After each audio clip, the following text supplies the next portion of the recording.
Superbacteria is expected to kill 400,000 Canadians in the next 30 years, and it'll only get worse after that. I'm Marco Perri. Welcome to the Perri platform.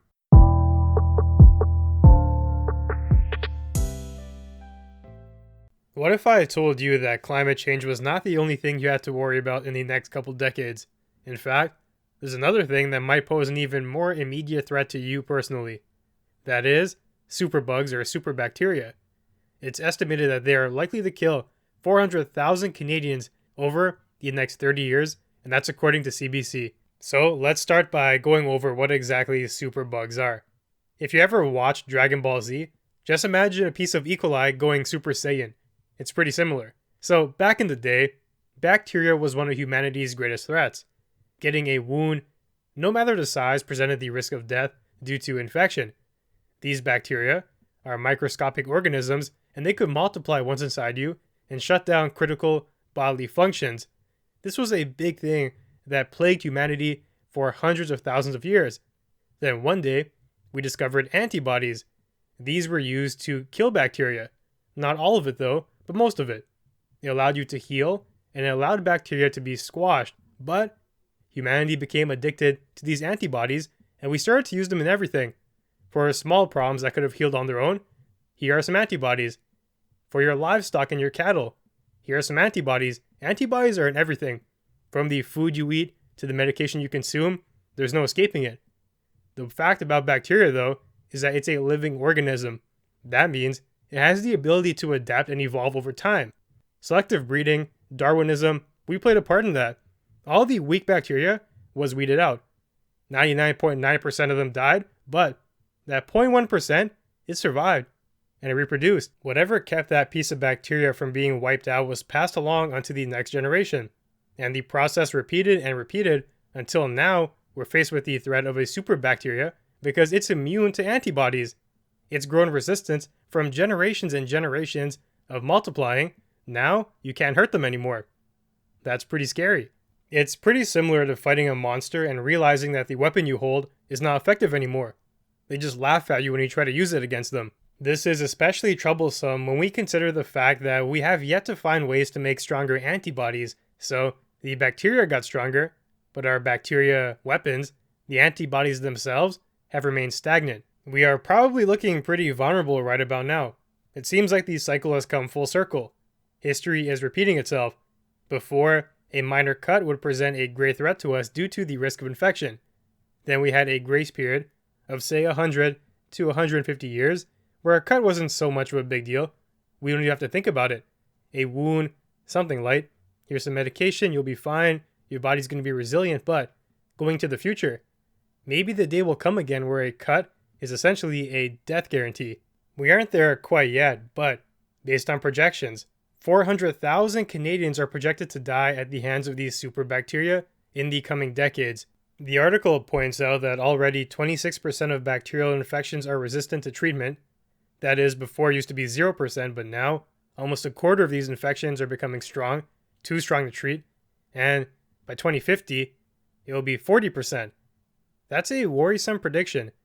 15% more bacteria are going to be immune to treatment in that short span of time. You can imagine if you extend that timeline out to say 2070 or 2080 or 2090, you can probably be relatively sure that almost all bacteria will be immune to drugs. It will certainly be 70%, 80%, and it'll only be a matter of time until they out-evolve our best weaponry to fight against them. But that is given the context that our medication is also not going to develop, and I don't believe that. I think there's hope, and I have one thing in mind in particular, which I'm going to touch on in a little bit.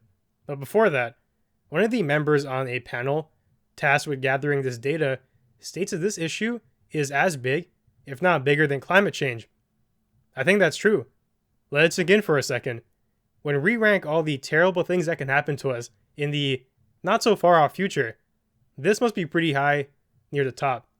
Climate change is big, but this is an immediate threat that is projected to wipe out 400,000 Canadians. Couple that with some context, we are in one of the most developed countries in the world.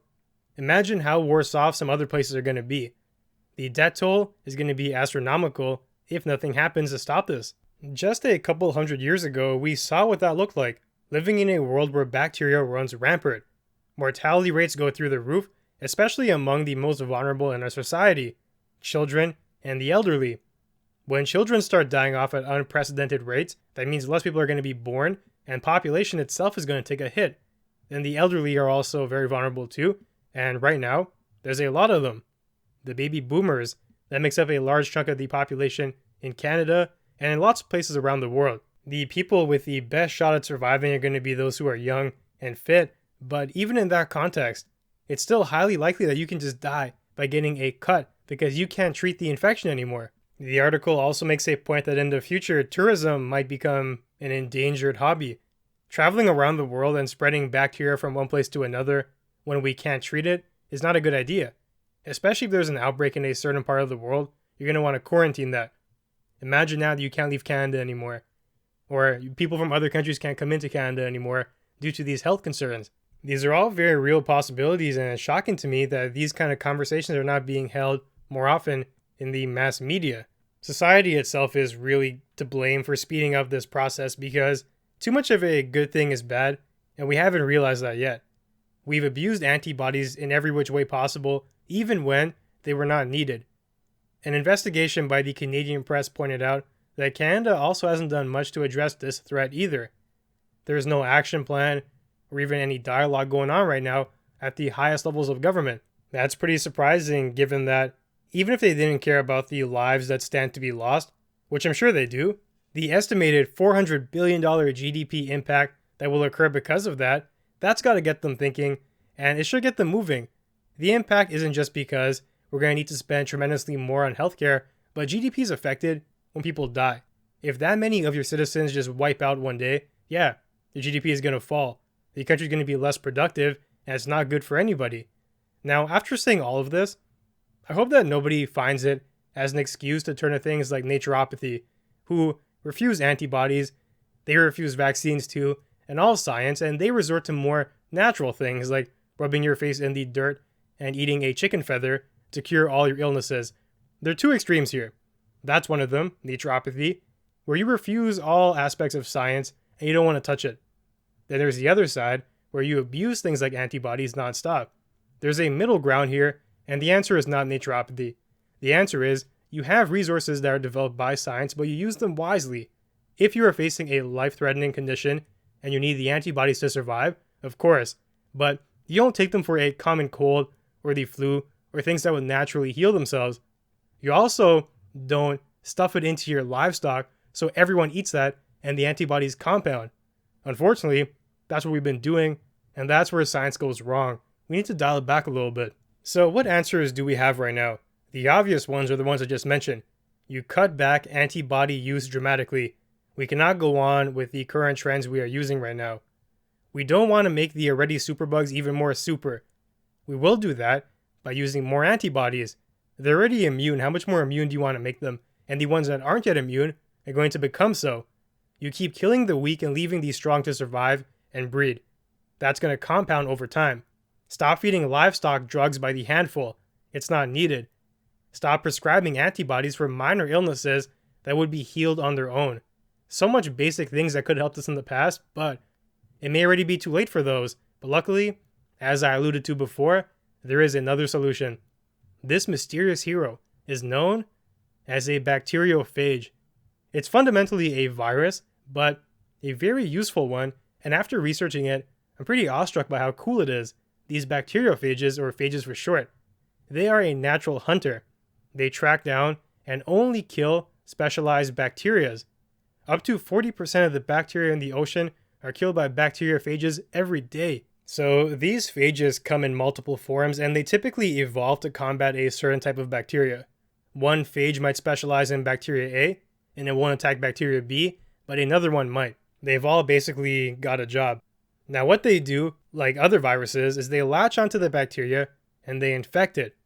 They will essentially turn it into a phage factory, producing a plethora of little baby phages, and once the bacteria is chock full, it will burst open and die, and it will release those phages into the environment where they can find more bacteria, natural hunters. Now you rinse and repeat that process, and entire colonies of bacteria can be wiped out overnight. Scientists are contemplating the possibility of manipulating the phage, making a target A bacteria harmful to humans in particular, and injecting people with these phages to hunt down the bacteria. Now, the one thing to keep note of is these phages. They're so unique. They won't kill us or any bacteria that we hold dear. They are specialized.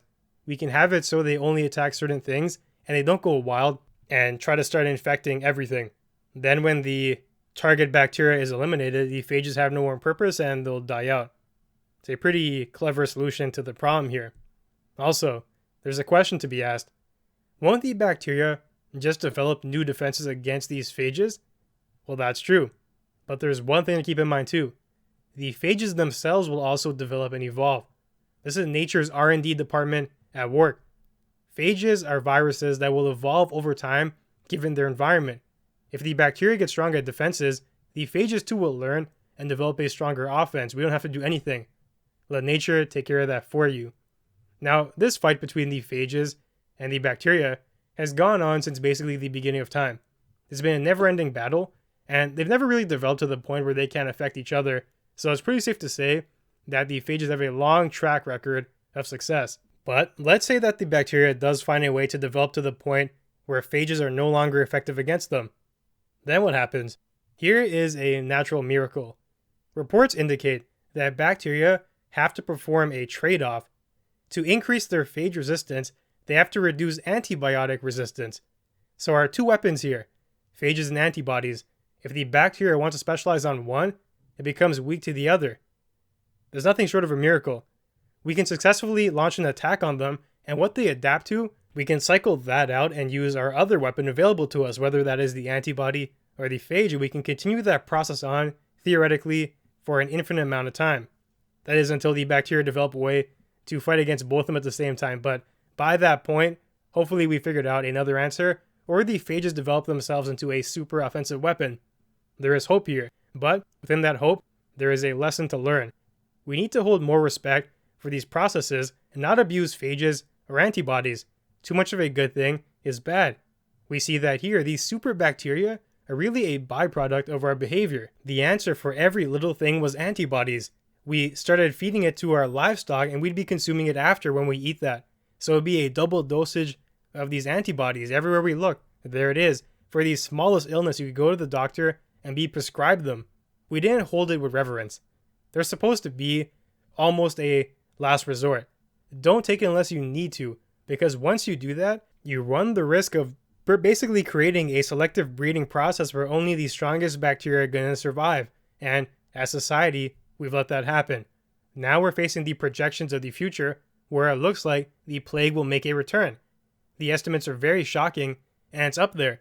One of the greatest threats to humanity right now is the fact that bacteria is going to be so strong because of what we've done, and it's threatening hundreds of thousands of lives within Canada alone.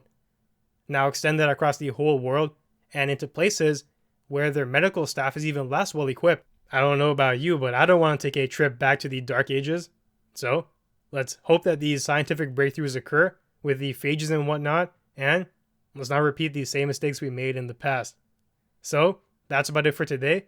If you enjoyed the content, be sure to like, leave a review, and share. You can also find me on Twitter and Instagram at Perri Platform. Thanks for joining me, and I'll see you soon.